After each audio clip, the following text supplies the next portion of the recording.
This portion that we're doing in this area right here, we're expecting probably another 3 or 4 weeks to be able to get all the soil, the rock and stone back in and then place it so it's restored.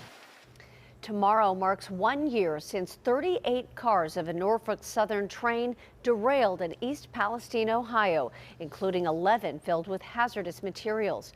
A year later, the site no longer smells of chemicals from the fire and controversial controlled burn that followed, but the effects still linger. Throughout our newscast this afternoon, we're checking in on the progress in East Palestine, including with community members and investigators. But we begin with the ongoing cleanup. KDKA investigator Megan Schiller takes us back to the tracks for the first up-close look at the remediation efforts.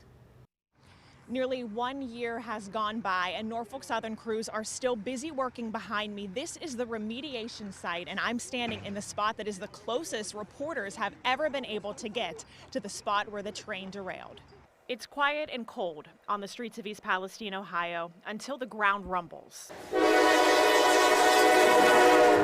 train's horn blares until it doesn't. A reminder that things come and go through this village, but never really stay. It's real lonely here. You know, in Mom's house, we still have all her china and all her pictures and her paintings. Christina Dilworth just moved back to Alice Street into her late mother's home. But despite all the scrubbing and cleaning, it's not the same. And I asked my kids, the house has been cleaned. Will you come to a family get together? I don't really know if they'll come or not. And if they don't, I'm not going to be mad. Because if I lived in another town, I don't know if I'd bring my kids to this town. Dilworth spent the past year jumping from place to place, living anywhere but her home along the tracks. And Norfolk Southern's paid to put her in a hotel. I mean, I came back because, first of all, I did not have a choice because, you know, Norfolk is the relocation's over with. Second of all, since they said they were going to be done, we just kind of thought it was done. So when I came back and it's like, no, it doesn't even look close to being done. This is the derailment zone 1 year later, and this look is the closest access ever allowed by Norfolk Southern. What once looked like this now looks empty. This is the backfilling of the site. So this is clean limestone from a local quarry, which they're gonna, they're putting in place so we can restore, ground conditions and then build it back up.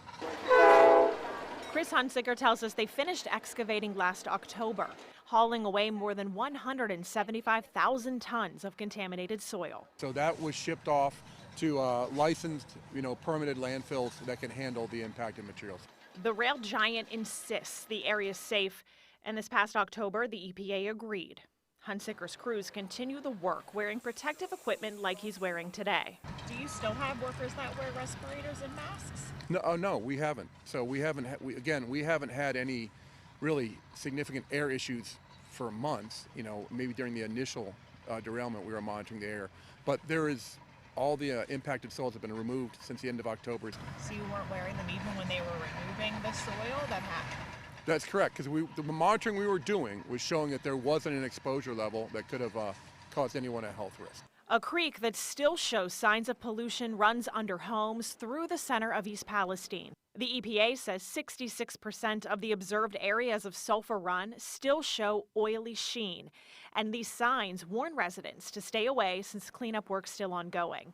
Norfolk Southern shipped more than 43 million gallons of contaminated water off-site. The other areas that we're working on right now is making sure we've restored the ditches that flow into those streams, make sure we can confirm that they've been cleaned to the appropriate standards, and then once we get confirmation on that, we'll be able to resume water flow. So we're still looking a few months to be able to take care of all that work.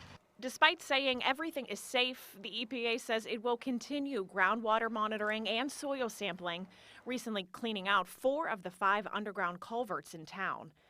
Hoses still run in the now empty stream behind Dilworth's house, and even though she's back, she says her health isn't. And that's the thing. It's just like it's been coming up a year here, and of course they tell us, okay, everything's safe, but like for instance, Ground Zero, the Twin Towers, they told them, oh, okay, everything's safe, and now what?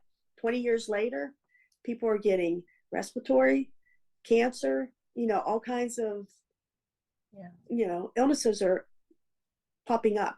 And we asked Norfolk Southern how long do they expect to stay here in East Palestine, and they say they can't commit to a timeline right now. They say federal regulators continue to have asks of the company, and they have to be out here to respond. They say they're going to continue to do so until the work is done. Reporting in East Palestine, I'm Megan Schiller, KDKA News.